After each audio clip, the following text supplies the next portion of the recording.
It's your girl Erin, and today I wanted to talk about recessions and why I think a socialist economy, which is based on decentralized direct response to need, is going to be immune from recessions. If I get stuff wrong, let me know in the comments because I am always keen to learn. Well, I'll try to learn as much as I can about as many things, but I can't go into depth about everything. So, what is a recession? I would argue that there's three different phases to a recession. Basically, a recession is when, according to capitalist economics, when you've had negative economic growth for like half a year or something. So they look at stuff like the stock market, they look at stuff like your GDP, which are metrics of total production that's happening in the economy. Because there's stuff like inflation around, there's normally growth when things are relatively stable. And when we say relatively stable, what we're talking about is you don't get that many upsets or surprises in terms of the stock market or who goes bankrupt and that kind of thing. Usually, a recession, when you've had that negative growth, it actually starts to impact the economy in because it's like there's less economic activity, there's less money going around. So oftentimes wages, what people are getting paid will be repressed, like they won't get the increase to go along with living cost expense increases, or they might get a pay cut or just at really low wages. Sometimes it comes along with unemployment, but in some cases that doesn't show up in employment numbers because people are working but they're not able to get a job that can pay enough to meet their needs. They might have to work like multiple jobs. They might do like a gig job, and then in the numbers it would show that they are employed, but functionally speaking they're not. Like they're not able to pay for rent or their groceries and that kind of thing because they don't earn enough for it, because so many jobs like aren't full-time and because the minimum wage is so low.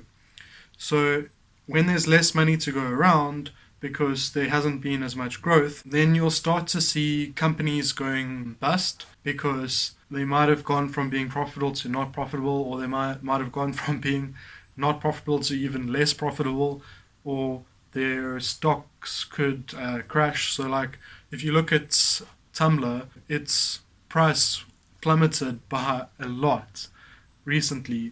So that's the kind of thing you start to see in a recession. And then when it gets even worse, then that's when you call it a depression. An example would be people talk about the Great Depression, which is like in the 1930s, I think. And a depression, even more people can't pay their mortgages, even more people are retrenched or are not able to make ends meet, even more companies are going bust, even more stock prices are crashing, bubbles are bursting. So sometimes money going into an industry, it's a lot of hype involved in it being that high, the prices and stuff. It can get to a really high point, but it's far off now from where it should have been if it were just like actually connected to how much value is being added, productive value, how much money, how profitable the company is, and all that. And then there's kind of like a reset that happens where it'll plummet because people realize that it's at some point it's going to collapse, because at some point people will realize it's been hyped up. So they will try to ride it out if it's still growing, but they will try not to be the last one out to sell, because once people start selling, if you wait too long, the price drops and you lose all the money you would have earned. So once something starts to, once a stock price, for example, starts to tank, then often it'll keep tanking until it has hit a point where people start feeling like, okay, it is actually worth it now. And when you go into things like recessions and depressions, sometimes when investors and bankers look at a company, they're like, you know what, there's actually nothing, like there's nothing here. Or people panic so much that they sell so quick that it just drives the price so low that the company can't recover from it. So there's lots of different things that can happen. I mentioned three phases because I think before it hits the GDP and before the stock market and all of that is being impacted, the workers themselves have already had the squeeze on them, because companies will always try to present themselves as being as profitable as possible.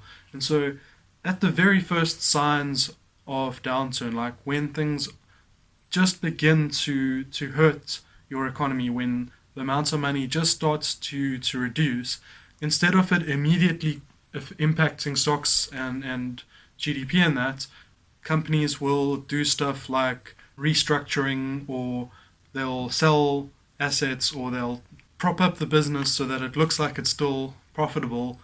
CEOs and those kinds of people often are keep their jobs only if they can deliver on promises for that to happen. So there's a whole incentive there. If there's a lack of sales or something that's causing there to be less money in the company, instead of trying to really allow that to show up as less profit, they might do stuff to make it seem like they're still making a lot of profit.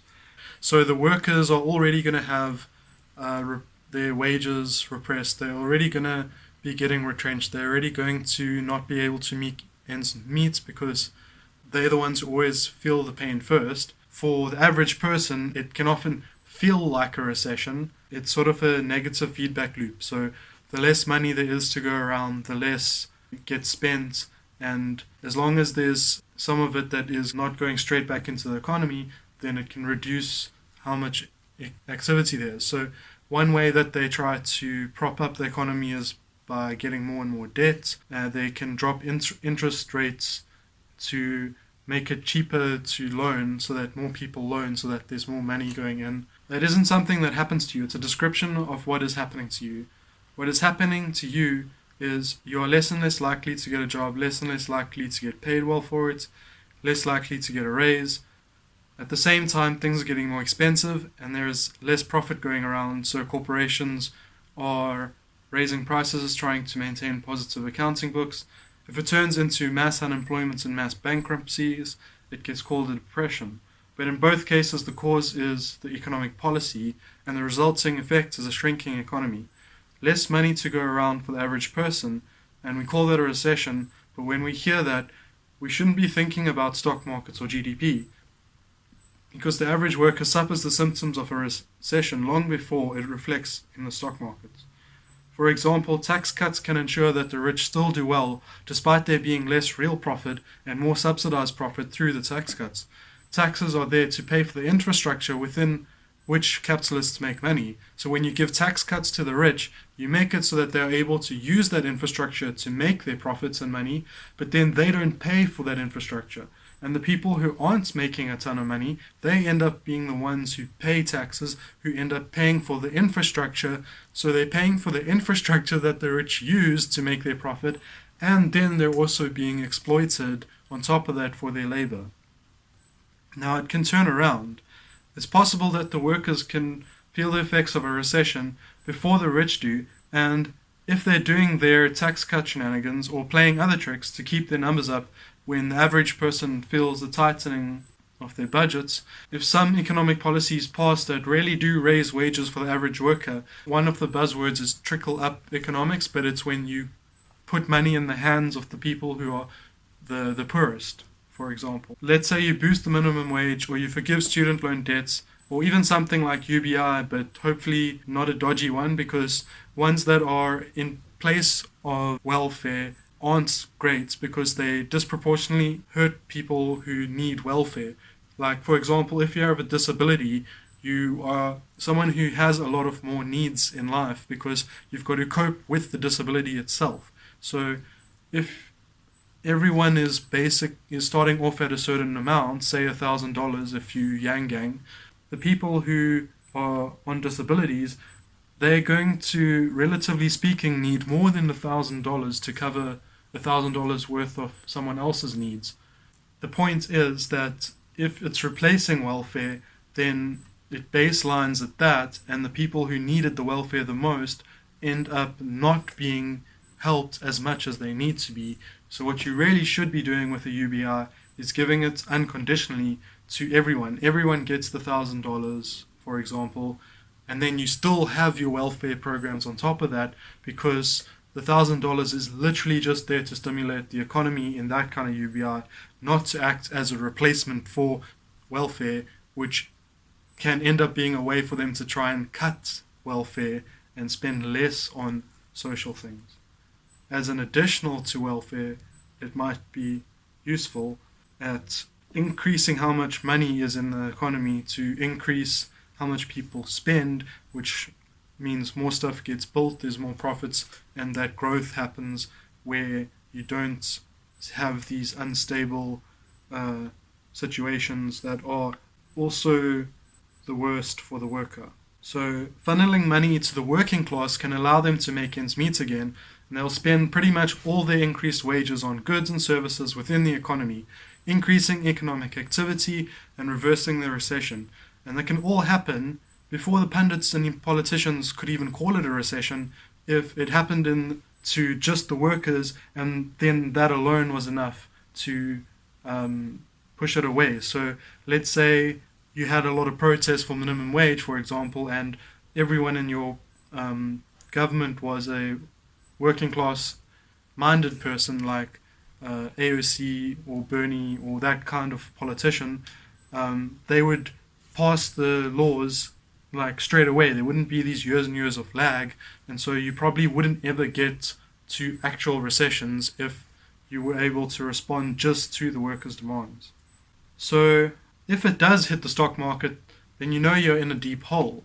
That even if you pass the appropriate economic policies, that it will still take time for the economy to rebound because you have suffered so much damage. People have lost jobs, houses, cars, businesses, and they'll have to do some catching up before you get back to the level where they were. Oh, I never mentioned why it's not bad for everyone.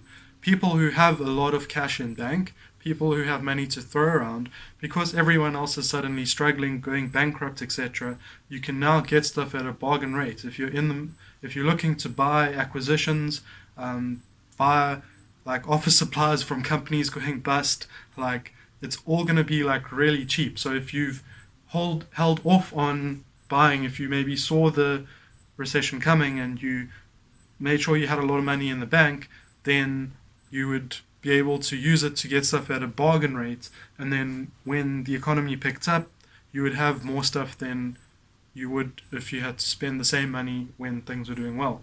And so the people right at the top end up coming off a lot richer off of these times.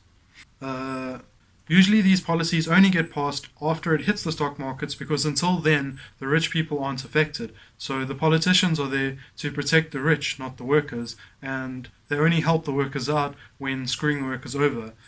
And so that's hurt the economy so badly that even the rich people can no longer profit without reducing the amount of exploitation, is when they will actually pass those policies. So how does a socialist economy, and I don't mean state capitalist, I don't mean democratic socialist, I don't mean when the government does stuff, I don't mean anything to do with money and that. What I mean is a cooperative mutual aid economy. It's not based on exchange or markets, but rather on direct response to need, meeting people's needs just because they need them met, at no cost, totally free, without bartering and without an IOU, without being promised anything in return, relying on the good faith of your neighbors and offering what you can out of good faith, removing competitiveness and exploitation from the economy entirely by removing the mechanisms for profit, the incentives. You remove exchange, markets, money, owning property other than your house, obviously, and in that way you remove the ability for people to exploit others. So in this way, you force production to only happen if the workers themselves want the production to happen, not to get any reward or exchange out of the production, but because the thing that they want to produce is something they want to see made, and they might want to see it made because they know there's a need for it. And allowing a social need to be the trigger for production is, in my opinion, why it deserves the name socialism, because it's normally capital under capitalism and state capitalism and social democracy, etc., that has money. It's capital that triggers the activity.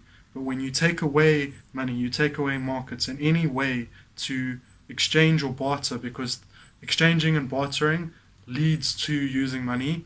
So you don't want to be, I'll give you this if you give me that. You're going to be like, what do you need? Oh, okay, I'll give you that. If you end up giving something to each other, that's two separate things happening in a kind of coincidence. You can still be doing it because you have mutual respect, or you want to have mutual aid for each other.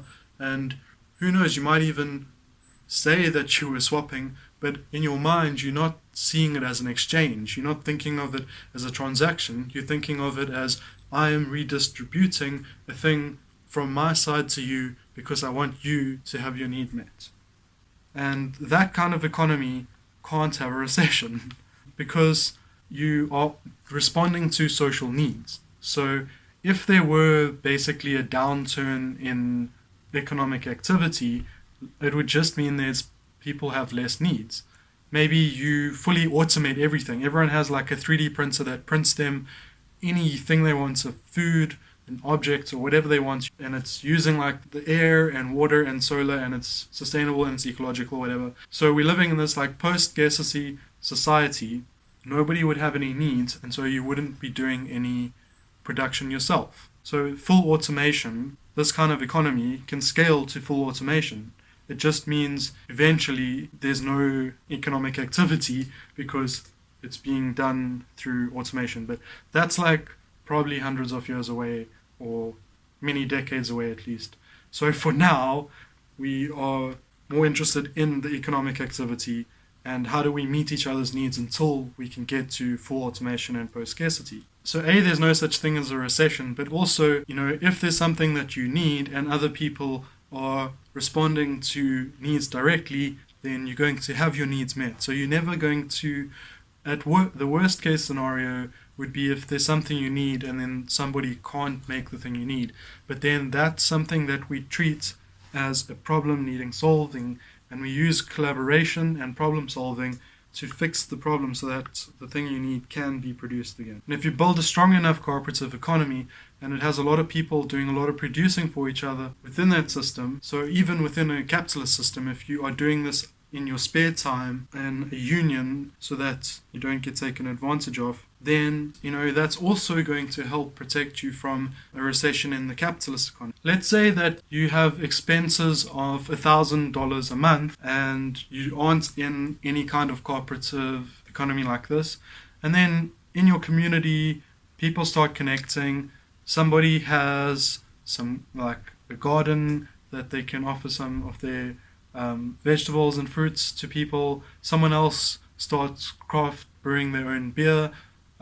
Someone else starts sewing their own clothing and offering it to people in your community, and suddenly you realize that you only have to spend $900 to get all your needs met, and you'll have an extra $100 that you could now spend on something else, then improve your life in that way.